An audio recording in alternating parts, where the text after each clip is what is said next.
السلام علیکم ورحمۃ اللہ وبرکاتہ۔ دور حاضر میں نوجوانوں کو ان کے ایمان کی حفاظت کے لیے قرآن و سنت سے جڑے رہنا بے انتہا ضروری ہوتا چلا جا رہا ہے،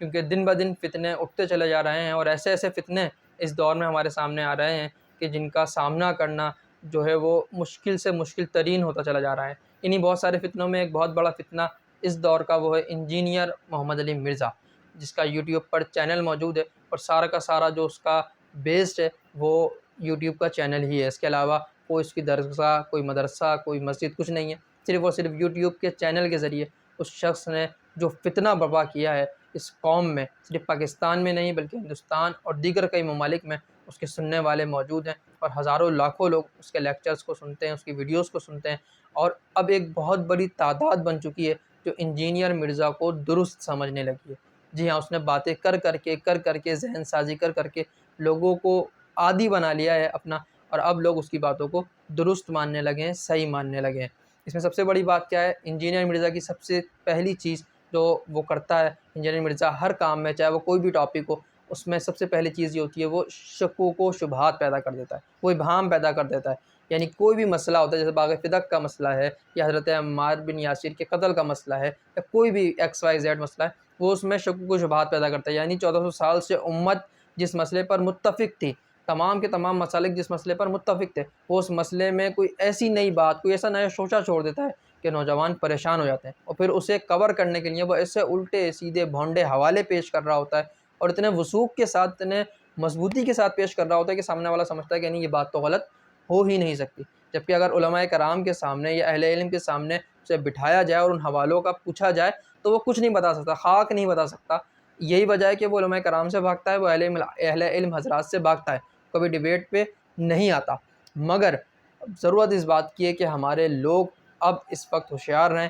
کیونکہ انجینئر محمد علی مرزا ایک وقت تک میں نے کہا کہ وہ یوٹیوب چینل سے اس نے شروعات کی تھی، مگر اب اسے باقاعدہ طور پر مذہبی اسکالر کا نام دے کر ہمارے چینلز بلا رہے ہیں، چینلز پر اس کے انٹرویوز لیے جا رہے ہیں، اسے باقاعدہ علماء کے ٹاک شوز میں بٹھایا جا رہا ہے اور باقاعدہ اس کے پوڈ کاسٹ اور انٹرویوز کیے جا رہے ہیں، اور انجینئر علی مرزا کو جو ہمارا لبرل طبقہ ہے اور جو ہمارا متوسط ایک ذہن کا طبقہ ہے، وہ اسے صحیح ثابت کرنے کے لیے کہیں نہ کہیں کوشش کر رہے ہیں، اور اس کے بارے میں یہ کہا جا رہا ہے کہ جناب یہ آزادی رائے ہے، آزادی اظہار رائے ہے، تو انجینئر مرزا جو بات کر رہا ہے اسے کرنے دی جائے، اور انجینئر مرزا جس طریقے کا موقف پیش کر رہا ہے اسے موقف پیش کرنے دیا جائے۔ تو بالکل جناب وہ موقف پیش کرے، لیکن بات دین کی ہے، بات مذہب کی ہے، بات اسلام کی ہے، بات قرآن اور حدیث کی ہے۔ تو جب تک وہ بات صحیح نہیں ہوگی تو اس بات کو کیسے تسلیم کر لیا جائے گا؟ اور صحیح تب ہوگی جب وہ بیٹھ کر بات کرنے کو تیار ہوگا۔ تو کسی عالم سے بیٹھ کر، کسی بھی مکتبہ فکر کے کسی بھی عالم سے بیٹھ کر بات کرنے کو تیار ہی نہیں ہے۔ علماء کرام اس کا جواب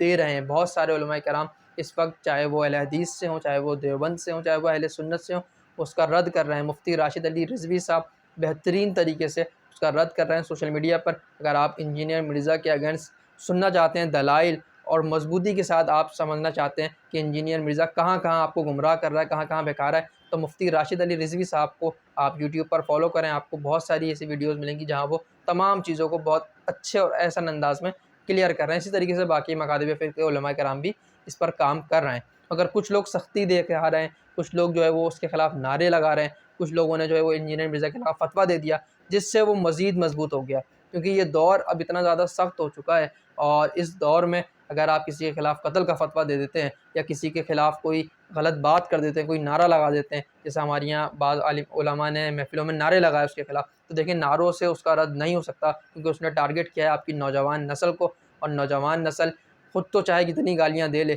لیکن اگر کسی مولوی نے، کسی عالم نے ایسی کوئی حرکت کی تو نوجوان نسل اس سے بدظن ہو جاتی ہے، اس سے دور ہو جاتی ہے۔ انجینئر مرزا نے میٹھی میٹھی باتیں کر کے لوگوں کو اپنے قریب کیا ہے، اب انہی میٹھی میٹھی باتوں کے ذریعے ہمارے علماء کرام کو، ان نوجوانوں کو انجینئر مرزا سے دور کرنا ہوگا، ورنہ یہ فتنہ بڑھتا چلا جائے گا، بڑھتا چلا جائے گا، اور ایک دن آئے گا کہ مرزا قادیانی جیسے یا دیگر اس طریقے کے جو فتنے ماضی قریب میں اٹھتے چلے آئے ہیں، اسی طریقے کو ایک بڑا فتنہ ہمارے سامنے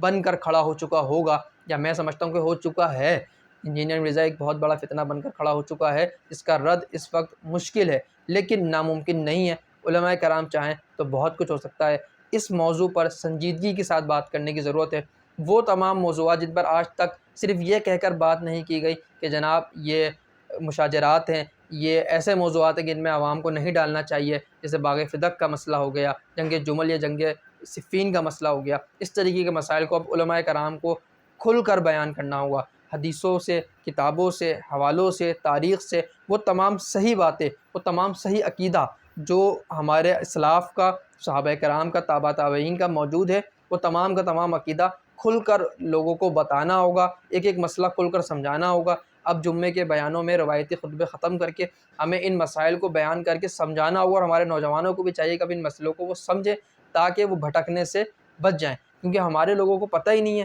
باغ فدق کا نام تو انہوں نے سنا تھا، لیکن ہمارے علماء نے، بہت سارے علماء نے بے شک اس پہ بہت زیادہ بات کی، اور وہ تمام چیزیں ریکارڈ پر بھی موجود ہیں، لیکن نارملی علماء کرام اس پہ بات نہیں کرتے۔ اس کی ایک وجہ یہ بھی ہوتی ہے کہ کچھ جو امام مسجد ہوتے ہیں ان بیچاروں کی اتنی تحقیق ہی نہیں ہوتی ہے، ان کے پاس نہ وقت ہی نہیں ہوتا کہ وہ مطالعہ کر کے ایسے مسائل کو ڈسکس کر سکیں، اور بالکل عوام میں کرنا بھی نہیں چاہیے۔ لیکن اب جو صورتحال بن چکی ہے نا، یعنی آپ سیدھی راہ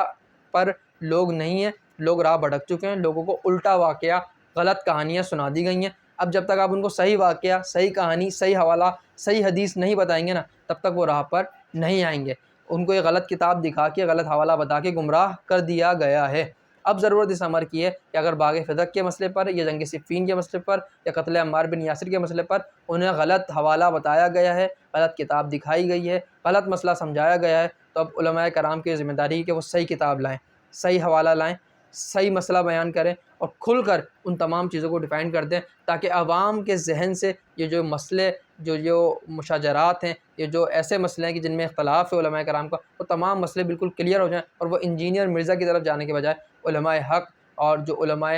حق ہیں اسلام کے، علماء اسلام ہیں، ان کی طرف رجوع کریں، ان کی باتیں سنیں، اور پولائٹلی علماء کرام کو چاہیے کہ وہ بات کریں، کیونکہ اب یہ دور سختی کا نہیں رہا ہے۔ نوجوانوں کو اگر اپنے قریب کرنا ہے تو آپ نے مسکرانا بھی ہے، ان کے ساتھ دو باتیں بھی کرنی ہے، پیار محبت سے انہیں سمجھانا ہے، تاکہ یہ نوجوان نسل آپ کے قریب آئے، ورنہ آنے والے دنوں میں یہ انجینئر مرزا ایک باقاعدہ طور پر فتنہ بن کے، ایک فرقہ بن کے آپ کے سامنے آئے گا، اور اس کے چاہنے والے اور اس کے ماننے والے جو کالج یونیورسٹیز میں پڑھنے والے نوجوان ہیں، یہ آپ کے اور آپ کے مذہب کے شدید خلاف ہو جائیں گے۔ نہ یہ پھر سنی رہیں گے، نہ پھر یہ دیوبندی رہیں گے، نہ پھر یہ شیعہ رہیں گے، یہ پھر کچھ اور ہی بن جائیں گے۔ لہٰذا اگر ہمارے علماء کرام